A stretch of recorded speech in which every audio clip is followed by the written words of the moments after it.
Hi everyone, welcome to the sociology class. I hope you all are doing good. So today is our day 24 of 30 days 30 session series जहाँ पर हम लोग IGNOU question solve कर रहे हैं. ना कुछ दिन पहले मैंने आप लोगों को बोला था कि एक ऑल इंडिया मॉक टेस्ट होने वाला है 16th मार्च को and I hope you guys are prepared for it. जिन लोगों को इस बारे में कोई इन्फॉर्मेशन नहीं है मैं यहाँ पर प्रॉपरली सब कुछ बताना चाहती हूँ क्योंकि टेस्ट कल ही है तो जिनको नहीं पता है उन्हें भी पता चल जाएगा. देखो 16th को मैंने बोला था कि टेस्ट होगा तो यानी कल आपका ऑल इंडिया मॉक टेस्ट है फॉर CUET PG. उसका जो पूरा पैटर्न होगा टेस्ट का वो CUET PG बेस्ड होगा. 75 क्वेश्चंस होंगे. हर सही क्वेश्चन पे आपको 4 मार्क्स मिलेंगे और गलत क्वेश्चन करने पे आपका -1 हो जाएगा. ठीक है, ये आपका CUET PG का पैटर्न है. जनरल टेस्ट नहीं है. 75 क्वेश्चंस फ्रॉम सोशियोलॉजी होगा या जो भी सब्जेक्ट आपने चूज किया हो ना. जिन लोगों ने टेलीग्राम ज्वाइन नहीं किया है गाइस प्लीज़ टेलीग्राम ज्वाइन कर लो क्योंकि ऐप को डाउनलोड कैसे करना है ये मैं आपको टेलीग्राम के थ्रू ही बता पाऊंगी. ठीक है, वैसे बहुत सिंपल मेथड है बट एप्पल डिवाइस पे डाउनलोड करने में थोड़ा सा अलग तरह का प्रोसेस है. वहाँ पर ऑर्गेनाइजेशन ID वगैरह चाहिए होती है तो वो सब आपको टेलीग्राम पे ही पता चलेगा. मैंने वहाँ पर सब कुछ शेयर कर रखा है. ठीक है, अभी मैं फिर से वो पोस्ट मॉर्निंग में शेयर करूँगी तो आप लोगों को पता चल जाएगा. ये चीज़ ध्यान रखना कि कोई रजिस्ट्रेशन नहीं है इसके लिए. सिंपली आपको ऐप डाउनलोड करना है. टेस्ट सीरीज़ के फोल्डर में जब जाओगे तो आपको 16th की मॉर्निंग में ही वहाँ पे टेस्ट शो होने लगेगा. ओके, और उस टेस्ट में टाइमिंग वगैरह मेंशन होगी. 4 PM आपका टेस्ट स्टार्ट होगा just like CUET PG exam and that is why I highly recommend कि सब लोग वो टेस्ट देना क्योंकि एग्ज़ाम से पहले एग्ज़ाम जैसी फील आ जाएगी और पता चल जाएगा तुम लोगों को कि कहाँ पे प्रिपरेशन स्टैंड कर रही है या फिर कंपटीशन में कहाँ पे आ पा रहे हो. ठीक है, तो इसलिए टेस्ट ज़रूर से देना. सब लोगों को मैं ये कहूँगी. इफ़ कोई बहुत मेजर प्रॉब्लम है नहीं दे सकते हो तो बात अलग है बट कोशिश करना कि सेम टाइम पे एकदम एग्जाम लाइक फील लेके टेस्ट को दो. Now many people don't know this but the sociology class का जो ऐप है वो विंडोज़ ऐप भी है. दैट मीन्स आपके लैपटॉप पे या फिर आपके कंप्यूटर पे वो रन कर जाएगा. ठीक है, उसके लिए क्या करना है, वेबसाइट आपको टेलीग्राम पे मिलेगी. उस वेबसाइट पे जाओगे लास्ट में स्क्रॉल करोगे तो ऑप्शंस मिलेंगे मैकबुक में डाउनलोड करने के लिए या फिर विंडोज़ में डाउनलोड करने के लिए. तो वहाँ से ऐप को डाउनलोड कर लो. सिंपली जैसे सारे सॉफ्टवेयर्स को रन करते हो वैसे रन कर लो और उसके बाद लैपटॉप पे टेस्ट दो. मैं ये क्यों कह रही हूँ क्योंकि लैपटॉप पे टेस्ट देने से क्या होता है ना, जैसे आपके एग्ज़ाम में कंप्यूटर होगा आपके सामने वैसे ही आप लोग लैपटॉप पे दोगे तो it will be more beneficial I think. But अगर लैपटॉप नहीं है then also you can give the test in the mobile. ऐसा कुछ नहीं है कि मोबाइल पे टेस्ट दोगे तो कोई प्रॉब्लम है. ठीक है, अपने हिसाब से ये चीज़ें मैनेज कर लो. कोई भी डाउट हो कोई भी प्रॉब्लम हो कि मैम टेस्ट देना कैसे है या ऐप को डाउनलोड कैसे करना है तो उन सब बातों के लिए लास्ट में हमेशा मैं अपना पर्सनल टेलीग्राम शेयर करती हूँ. वहाँ पर मुझे मैसेज कर सकते हो, मैं हेल्प कर दूँगी. ठीक है, चलो क्लास को स्टार्ट करते हैं. आज भी हम लोग 20 क्वेश्चन ही सॉल्व कर पाएंगे और अभी मैं काफ़ी ज़्यादा कंटेंट पे वर्क कर रही हूँ जो इधर CUET PG एग्ज़ाम तक वो कंटेंट आएगा इस चैनल पे. और शॉर्ट क्लासेस हम लोग करेंगे क्योंकि लेंदी क्लासेस बनाने में बहुत टाइम लगता है और उसको अपलोड होने में भी बहुत टाइम लगता है. तो अभी हम लोग शॉर्ट क्लासेस करेंगे. ठीक है, मैं कोशिश करूँगी कि हर दिन मैं आपको मॉर्निंग में कुछ ना कुछ नया कॉन्सेप्ट एग्ज़ाम से रिलेटेड जो इंपॉर्टेंट हो ऐसा कुछ पढ़ा पाऊँ. ठीक है, तो स्टार्ट करते हैं आज का class. You guys know the rules. आप लोगों को लास्ट में मुझे बताना है कि आपके 20 में से कितने मार्क्स आए कमेंट में. ओके, एंड जो लोग इसको शुरू से सीरीज़ को फॉलो कर रहे हैं thank you very much and it is commendable कि तुम लोग इतना कंसिस्टेंट हो. मुझे अच्छा लगता है पर्सनली देख के कि मेरे स्टूडेंट्स जो हैं वो काफ़ी ज़्यादा कंसिस्टेंट है. चलो स्टार्ट करते हैं. तो मुझे लास्ट में स्कोर ज़रूर से बताना. Okay, now you guys know everything about this course. ये कोर्स के बारे में सब लोग सब जानते हैं तो इसमें मैं ज़्यादा टाइम नहीं वेस्ट करूँगी. हाँ, प्राइस चेंज हो गया है कोर्स का. 1000 रुपीज़ डाउन हो गए हैं बिकॉज ऑफ होली. सो 4000 की जगह नाउ कोर्स इज ऑफ 3000. तो तुम लोग देख सकते हो, मैंने टेलीग्राम पे इसके बारे में शेयर भी किया था. तो इफ़ ज्वाइन करना है तो कर सकते हो बट अभी 15 डेज ही बचे हैं. So I don't know if you guys can work hard. अगर आप लोग 2x की स्पीड पे क्लासेस को देख सकते हो और बिल्कुल नहीं पढ़ा है इसलिए कोई कोर्स चाहते हो जहाँ पे सब कुछ कवर हो जाए तो ज्वाइन कर सकते हो. अदरवाइज नहीं भी ज्वाइन करोगे, अच्छा खासा होल्ड है सब्जेक्ट पे तो क्वेश्चन सॉल्व करके भी CUET PG क्लियर किया जा सकता है. ओके, इसके अलावा टेस्ट सीरीज़ है जहाँ पर 9 टेस्ट ऑलरेडी हो चुके हैं. तो ऐप में जब भी ये टेस्ट सीरीज़ ज्वाइन करोगे तो तुम लोगों को ऐप में 9 टेस्ट शो होंगे. ठीक है, और उसमें रिजल्ट भी शो होगा, जो बच्चे ऑलरेडी दे चुके हैं सेट डेट पे उनके रिजल्ट्स वहाँ पे शो होते हैं।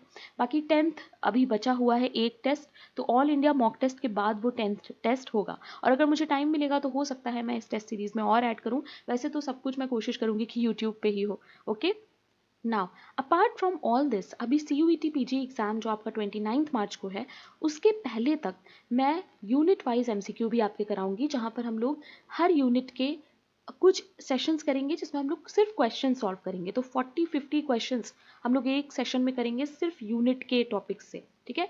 उसका मैं आपको बना के टाइम टेबल जैसा कुछ शेयर कर दूंगी, या मैं पहले से बता दूंगी कि यूनिट 1 का कब होना है क्लास, यूनिट 2 का कब होना है, सो दैट आप लोग थोड़ा सा प्रिपेयर करके आओ टेस्ट देने, ठीक है। वो यूट्यूब पे ही टेस्ट होगा, सो दैट उसका PDF भी आपको मिले। हर बार मैं लास्ट 2-3 साल से यूनिट वाइज MCQ करवा रही हूँ, आपने देखा होगा इस चैनल पे यूनिट वाइज MCQ पढ़े भी हैं, तो इस बार भी हम लोग उसको करेंगे।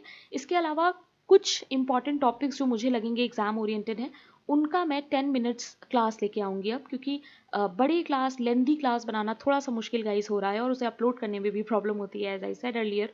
सो यहाँ पर हम लोग अभी शॉर्ट में चीज़ों को कवर करेंगे। ओके, नाउ जिन्होंने बैच ज्वाइन कर लिया है, आई वुड रियली सजेस्ट कि आप लोग बैच वाली चीज़ों जितनी भी हम लोगों ने उसमें कवर की हैं फाउंडेशन बैच में, उसको रिवाइज करिए, उसको अच्छे से पढ़िए, और बाकी यहाँ पर जो चीज़ें चल रही हैं उसको भी देखते रहिए। ओके, और देखो बहुत सारे ऐसे सेशंस हैं जो मैंने पहले लिए हैं, तो ऐसा नहीं है, फ्री वाले जो स्टूडेंट्स हैं जो बैच नहीं ज्वाइन कर सकते, आप लोग उस पर फोकस करिए, ठीक है, उसके थ्रू चीज़ों को पढ़िए, ठीक है। चलो स्टार्ट करते हैं। Question number 1, which of the following is not mentioned as a characteristic of religion preeminently social, found in nearly all societies, always based on written scriptures, या फिर इन्वॉल्व्स बिलीफ एंड प्रैक्टिसेस।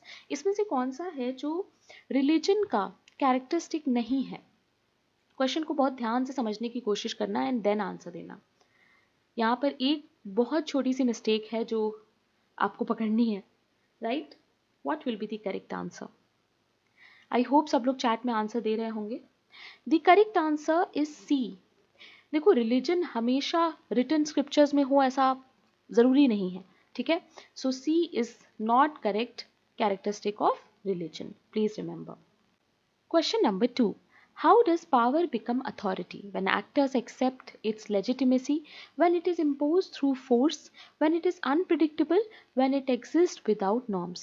सब लोग इसका answer मुझे chat में देना। Power authority कब बनता है, इसके बारे में काफ़ी ज़्यादा बात करी है मैक्स वेबर ने, सो उनका भी नाम याद रखना कि पावर और अथॉरिटी पे वेबर ने काम किया है। Okay, what will be the correct answer? Power authority में कैसे कन्वर्ट हो जाता है? प्लीज रिमेंबर गाइज, जब एक्टर्स उसके लेजिटिमेसी को एक्सेप्ट करते हैं, अगर पावर लेजिटिमेट होती है तो वो अथॉरिटी हो जाती है। Please remember this. Okay, exam में ये क्वेश्चन आया हुआ है पहले भी। देखो यहाँ पर मैंने नोट्स भी ऐड किए हैं। Power becomes authority when people accept its legitimacy, यानी अगर आप उस पावर को एक्सेप्ट करोगे, अगर वो किसी लेट्स से लेजिटिमेट सोर्स से आ रही है, तो हम उसे अथॉरिटी मान सकते हैं, ठीक है। जबकि रॉ पावर क्या होती है, देखो, which can be exercise through coercion force, यानी फोर्सफुली, ज़बरदस्ती आपके साथ उस पावर को मनवा सकते हैं, you can say, right. You have to confirm to that power कि हाँ ठीक है, अब मुझे मानना पड़ेगा क्योंकि फोर्स किया जा रहा है। बट लेजिटिमेट पावर्स आपके ऊपर फोर्स नहीं की जाती है, आप उसे एक्सेप्ट करते हो, ठीक है। जैसे कोई पुलिस ऑफिसर अगर आपसे कुछ कहेगा, आपको उसको मानना पड़ेगा, है ना। अगर आप गाड़ी चला रहे हो, कोई ट्रैफिक पुलिसमैन आपसे कुछ बोलेगा, आपको उसको मानना पड़ेगा, because that person is having legitimate power, right? So legitimacy means that people believe the power is exercised in a fair, legal or morally acceptable way. Legitimacy का क्या मतलब होता है? Please remember guys, आपसे क्वेश्चन में सिर्फ legitimacy का meaning भी पूछ सकते हैं, ठीक है। लेजिटिमेसी का मतलब है जब लोग ये बिलीव कर लेते हैं कि पावर जो है वो फेयर तरीके से एक्सरसाइज की जा रही है। Okay, voluntary compliance differentiates authority from mere force. People follow authority not out of fear but because they acknowledge its legitimacy. So लोग जो है वो पावर तभी मानेंगे, पावर को तभी कंसिडर करेंगे जब वो लेजिटिमेट होगी। Okay guys, please remember. Now question number 3. Which sociologist studied the impact of urbanization on social alienation and anonymity? Karl Marx and Emile Durkheim, Auguste Comte and Herbert Spencer, Max Weber and George Simmel, या फिर Talcott Parsons and Robert K. Merton? यानी कौन सा ऐसा sociologist है जिसने impact of urbanisation on alienation and anonymity पे काम किया है? ओके, हिंदी वाले भी क्वेश्चन को रीड करो और आंसर बताओ। ये थोड़ा सा टफ हो सकता है कुछ स्टूडेंट्स के लिए। यहाँ पर कीवर्ड जो है वो ये है कि अर्बनाइजेशन पे किसने काम किया है। सिर्फ एलियनेशन देख के ए टिक मत करना। Okay, the correct answer is C. Please remember guys, Max Weber और जॉर्ज जिमल दोनों साथ में ही हम लोग कंसीडर करेंगे अगर इम्पैक्ट ऑफ अर्बनाइजेशन आया। देखो यहाँ पर लिखा भी है, after the industrial revolution sociologist like Max Weber, George Simmel begin to focus on accelerating process of urbanization and its effects had on feelings, social alienation and anonymity। इन लोगों ने काम किया था और इन लोगों ने इस पे काम किया था कि अर्बनाइजेशन की वजह से एलियनेशन और अनोनिमिटी कैसे बढ़ रहा है, कैसे अफेक्ट हुआ है। अच्छा, जिमल को हम लोग फादर ऑफ अर्बन सोशोलॉजी भी कहते हैं, प्लीज रिमेंबर दिस। और इनकी बुक का नाम याद रखना, एग्जाम में आती है, मेट्रोपोलिस एंड मेंटल लाइफ, 1903 में पब्लिश हुई थी। ओके, सो देखो एक ही पैराग्राफ में कितना सारा इन्फॉर्मेशन है। That is why I say कि IGNOU notes are highly important. Okay, ना क्वेश्चन नंबर 4। नाउ ये क्वेश्चन जो है ना, ये मैंने आरपीएससी के पेपर में भी देखा, जबकि ये मैंने बनाया उसके बाद मैंने आरपीएससी के पेपर में देखा। ठीक है, सो देखो, what was the primary reason for the emergence of Devi movement in Gujarat. So Devi movement क्या है ये आपको पता होना चाहिए। मैंने शायद इसमें नोट्स ऐड किए होंगे तो हम लोग देख लेंगे। ठीक है, देखो क्या है Devi movement. A severe drought in the region, an outbreak of smallpox among fisherman communities, the influence of British colonial policies, a rebellion against landlords। What will be the correct answer? The correct answer is B, guys. Please remember, Devi movement में क्या हुआ था कि जो fisherman community है उसमें small pox हो गया था। ठीक है, अभी देखो और भी क्वेश्चंस हैं इससे रिलेटेड, तो वो भी देख लेते हैं। क्वेश्चन नंबर 5 है, who documented and analyse Devi movement. आपसे क्वेश्चन में ये भी पूछ सकते हैं कि देवी मूवमेंट पे काम किसने किया है, M N. Srinivas, James Scott, David Hardiman या फिर लुई दुमो।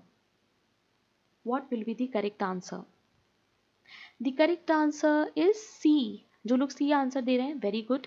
और नहीं पता था तो इट्स ओके, यहीं पे देख लो। डेविड हार्डिमन, इसके बारे में बात करते हैं, ये चीज़ याद रखना। एक क्वेश्चन और है देखो जो इसी से रिलेटेड है, what significant social change resulted from Devi movement. तो देवी मूवमेंट से ऐसा क्या सोशल चेंज है जो हमें देखने को मिलता है। तो अब देखो 3 क्वेश्चन से कितना सारा इंफॉर्मेशन हमें देवी मूवमेंट के बारे में ही मिल गया, राइट।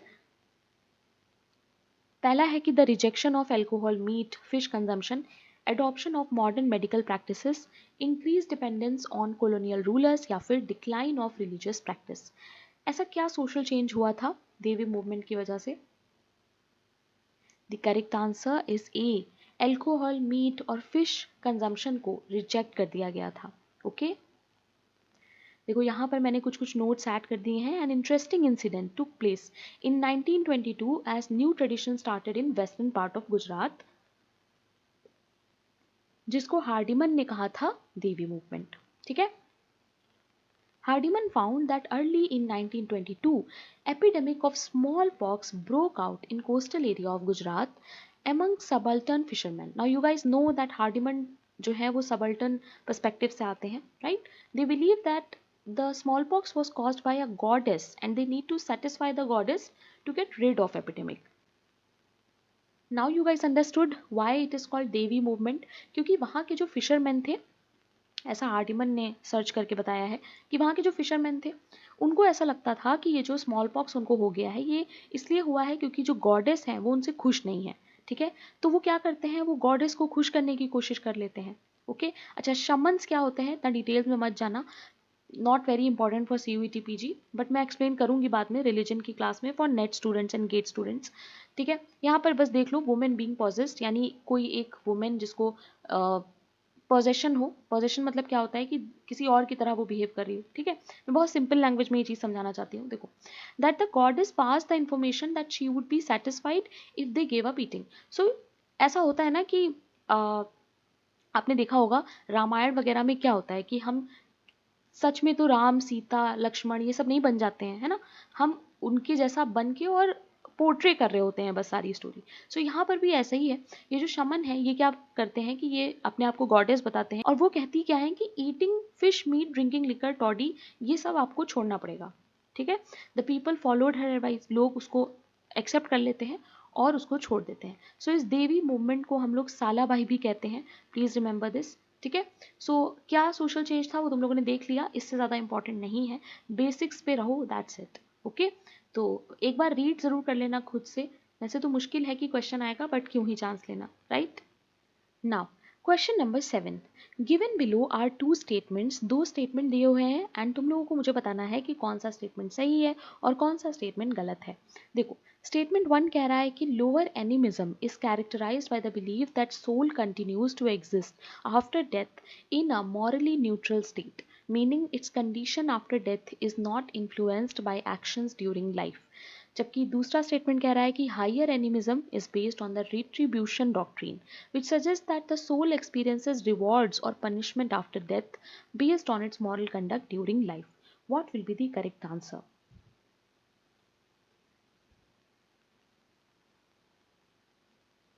पहला ये कह रहा है कि जब डेथ हो जाती है किसी की तो उसके बाद जो सोल होती है वो उसी स्टेट में रहती है, यानी आपने कुछ भी किया हो, अच्छा किया हो, बुरा किया हो, आप एक न्यूट्रल स्टेट में रहोगे। जबकि हायर एनिमिज्म ये कहता है कि नहीं, जिस तरह का आपका कंडक्ट रहा होगा लाइफ में उसके बेसिस पे आपको रिवॉर्ड और पनिशमेंट मिलेगा। ठीक है, what will be the correct answer. Animism के बारे में कौन बात करता है ये भी मुझे बताना। अच्छा, ये कुछ नई इन्फॉर्मेशन थी इसीलिए मैंने ऐड की है। लोअर एनिमिज्म, हायर एनिमिज्म मैंने भी फर्स्ट टाइम पढ़ा, so it is important. Okay, please remember guys, both statements are correct, दोनों स्टेटमेंट सही हैं।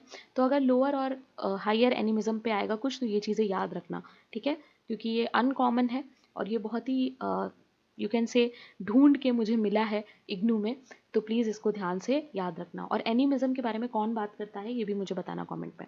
Okay, now question number 8, what is polygamy? Marriage within a specific caste, marriage between only one husband and one wife, marriage outside a certain group, या फिर marriage involving more than one mate at one time. What will be the correct answer? Hindi वाले भी question को read करो। The correct answer is D, it is a easy question. जिन्होंने D answer दिया है very good. Polygamy का मतलब ही होता है कि एक टाइम पे एक हस्बैंड या एक वाइफ ज़्यादा होना। सो यहाँ पर हस्बैंड वाइफ की बात नहीं होती है, मोर देन वन मेट की बात होती है। Okay guys, please remember. Question number 9, who is the author of problems of Indian youth? Now this is a uncommon book, इसीलिए मैंने ऐड कर दी है। प्रॉब्लम्स ऑफ इंडियन यूथ किसकी बुक हो सकती है? Jawaharlal Nehru, DP Mukherjee, Rabindranath Tagore, Mahatma Gandhi. Those of you who don't know, don't worry. The correct answer is DP Mukherjee. DP Mukherjee की book है problems of Indian youth, please remember.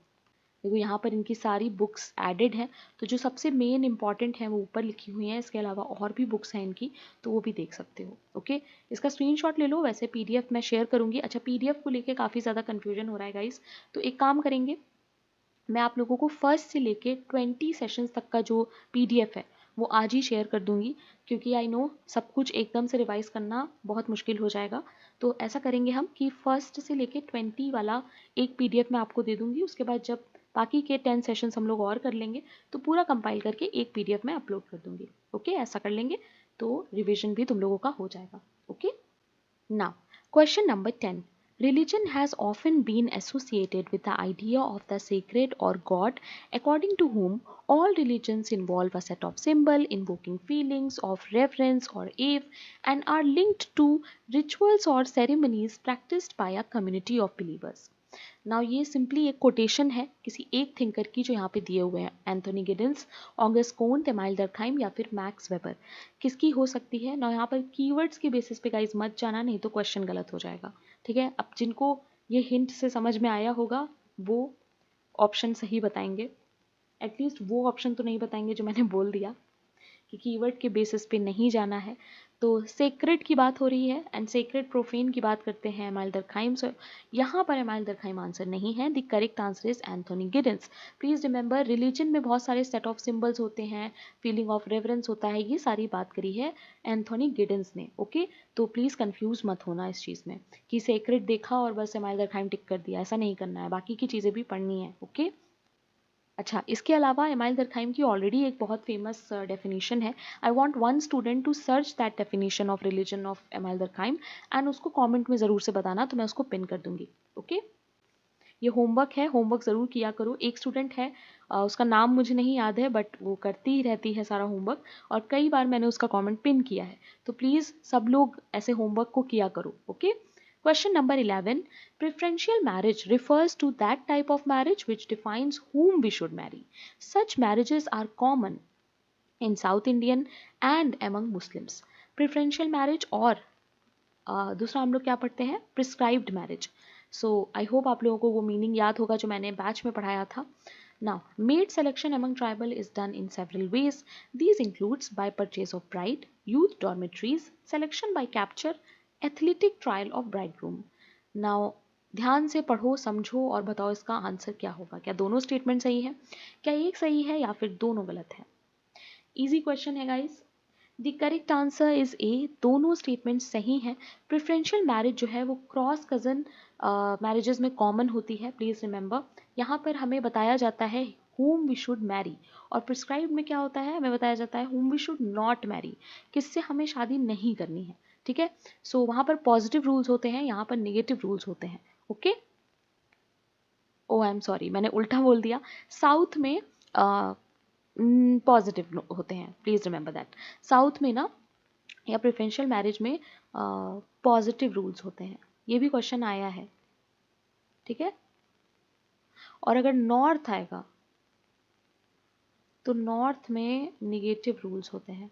यहाँ पर बहुत स्ट्रिक्टली आपसे बोल दिया जाता है कि आपको किससे शादी नहीं करनी है। जैसे इंटर कास्ट मैरिज आप नहीं कर सकते, इंटर रिलीजन मैरिज आप नहीं कर सकते, समझ रहे हो? तो ये चीज़ है।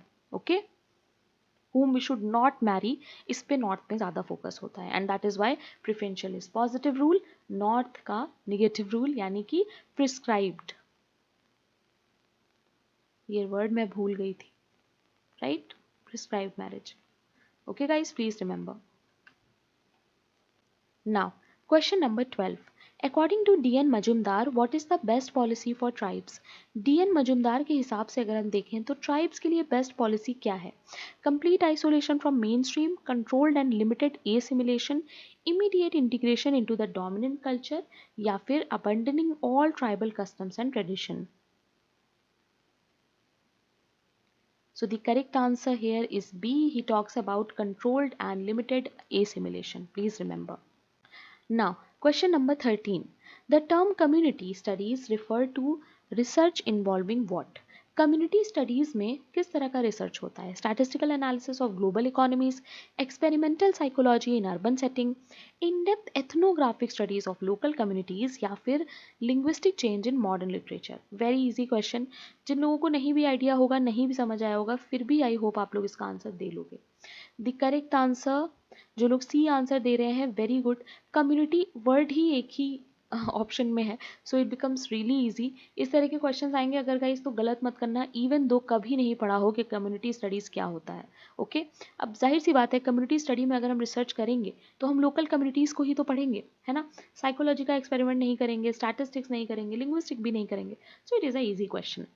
Now there is one more thing जो मैं आपको बताना चाहूँगी। ये क्वेश्चन मैंने अर्बन सोशियोलॉजी से लिया है, ठीक है, तो ये चीज़ याद रखना, it is taken from urban sociology. Okay, and urban sociology में ना हम लोग दो तरह के मेजर करेंट्स पढ़ते हैं, ठीक है।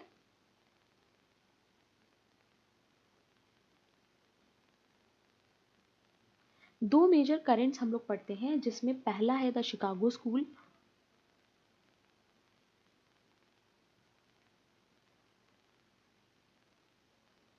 और दूसरा है this community studies,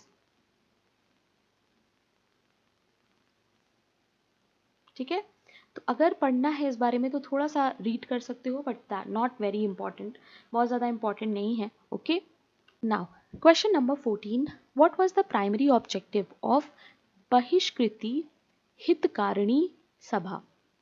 बहिष्कृति Hitakarini Sabha का प्राइमरी ऑब्जेक्टिव क्या है? Promoting industrialisation, supporting agricultural reform, establishing trade union, या फिर improving educational and social conditions of untouchables? What will be the correct answer? ना यहाँ पर काफ़ी सारा इन्फॉर्मेशन है जो अभी मैं आपको दूंगी इससे रिलेटेड। सबसे पहले मैं आपको एक हिंट दे देती हूँ कि ये जो बहिष्कृत हितकारिणी सभा है, ओके, इसको हम लोग इंग्लिश में कहते हैं depressed classes institution.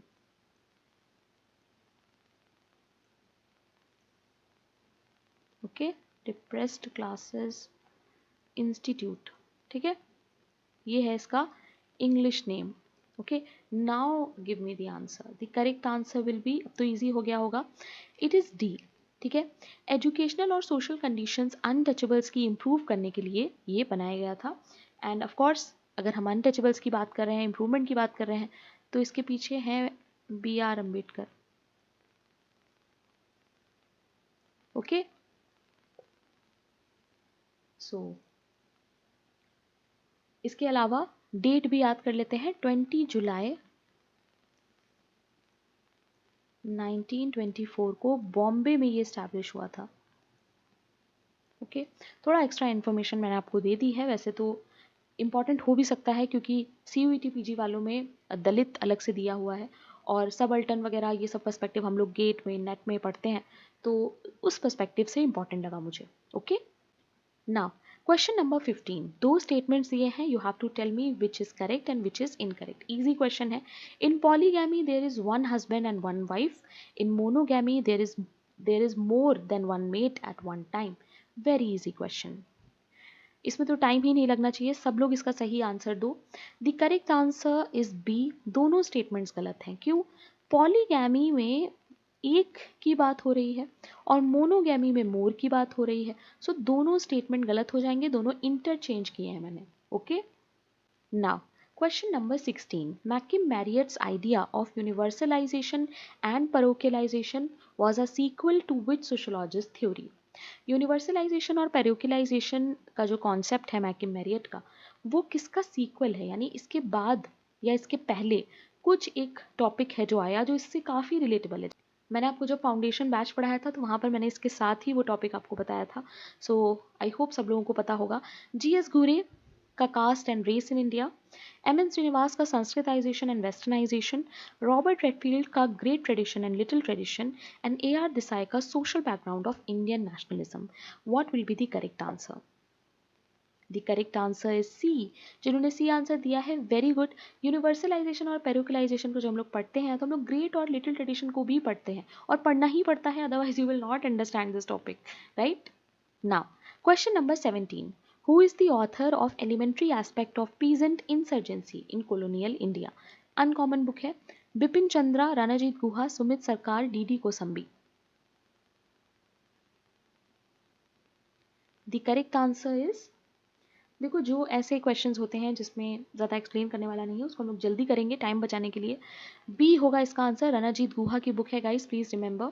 Okay, question number 18, the Tebhaga movement was a peasant agitation in which region? मैं आपको पढ़ाऊंगी कुछ important movements for CUET PG, compilation बना रही हूँ मैं शॉर्ट शॉर्ट में, ठीक है, तो हम लोग करेंगे इसको, बेसिक्स पढ़ेंगे, 3 चीज़ों पे आपको फोकस करना है, कोई मूवमेंट कहाँ हुआ, उसके बेसिक लीडर क्या थे, और उसका मेन पर्पस क्या था या उसमें क्या स्टोरी थी, क्यों हुआ था, बस दैट्स इट। ओके, जैसे तेभागा मूवमेंट में क्या हुआ था ये आपको पता होना चाहिए, क्यों हो रहा था ये मूवमेंट, रिजल्ट क्या था, ठीक है। देखो, पंजाब, बंगाल, तमिलनाडु, गुजरात, किस रीजन में हुआ था ये? The correct answer is B, please remember guys, it was in Bengal. And इसके अलावा it was to reduce the share crops that tenants had to give to landlords, यानी जो शेयर क्रॉप्स टेनेंट्स लैंडलॉर्ड्स को देते थे उसको रिड्यूस करने के लिए ये मूवमेंट हुआ था, ठीक है। सो मैं आपको पढ़ाऊंगी इसके बारे में सारी बातें, डोंट वरी, हम लोग इसको करेंगे, ठीक है। Now question number 19, what does article 15 of Indian Constitution allow the state to do?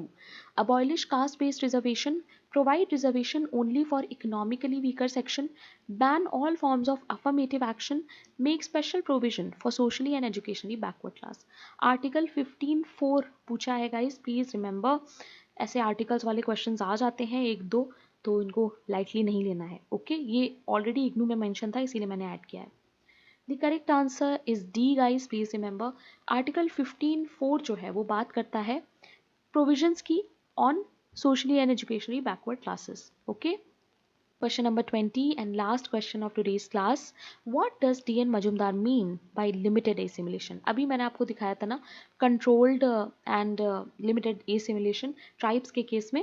So क्या है ये limited assimilation? देखो, full adoption of dominant cultural practice, preservation of useful tribal institution, custom and practices, complete rejection of tribal identity या फिर forced assimilation into urban society. What will be the correct answer? Easy question है guys. The correct answer is B. जिन्होंने B answer दिया है very good. सो कहते क्या है ये कहते हैं लिमिटेड एसिमिलेशन में हमें ट्राइबल इंस्टीट्यूशन का जो भी यूजफुल पार्ट है उसको प्रिजर्व करना चाहिए. ओके यानी एसिमिलेशन की बात कर रहे हैं but limited assimilation. Okay. So that's it for today guys. I hope you like today's question. Let me know in the comment section कि आपके कितने marks आए, and if you are a sociology student and watching me for the first time तो subscribe ज़रूर से कर लेना. Okay? इसके अलावा ये वाला टेलीग्राम ज़रूर ज्वाइन कर लेना. जो भी इंपॉर्टेंट इन्फॉर्मेशंस हैं पीडीएफ्स हैं वो यहीं पे मिलेंगे. और ये मेरा पर्सनल टेलीग्राम है, तो कोई भी डाउट हो, कोई भी इशू हो, प्रॉब्लम हो, ऐप रिलेटेड कोई डाउट हो, कोर्स रिलेटेड कोई डाउट हो, किसी भी एग्जाम से रिलेटेड हो, सोशोलॉजी रिलेटेड, तो मुझसे यहाँ पर बात कर सकते हो. Okay. Now this is the app जहाँ पर टेस्ट होगा, तो इसको ज़रूर से डाउनलोड कर लो. एंड्रॉयड फ़ोन है तो ये वाला ऐप आराम से गूगल प्ले पे मिल जाएगा. एप्पल डिवाइस है या लैपटॉप में चलाना है तो उसके लिए तुम्हें टेलीग्राम चेक करना पड़ेगा, और तब भी नहीं समझ में आता है तो मुझसे कांटेक्ट करना पड़ेगा. ओके. चलो कल मिलते हैं. Bye guys. Keep learning.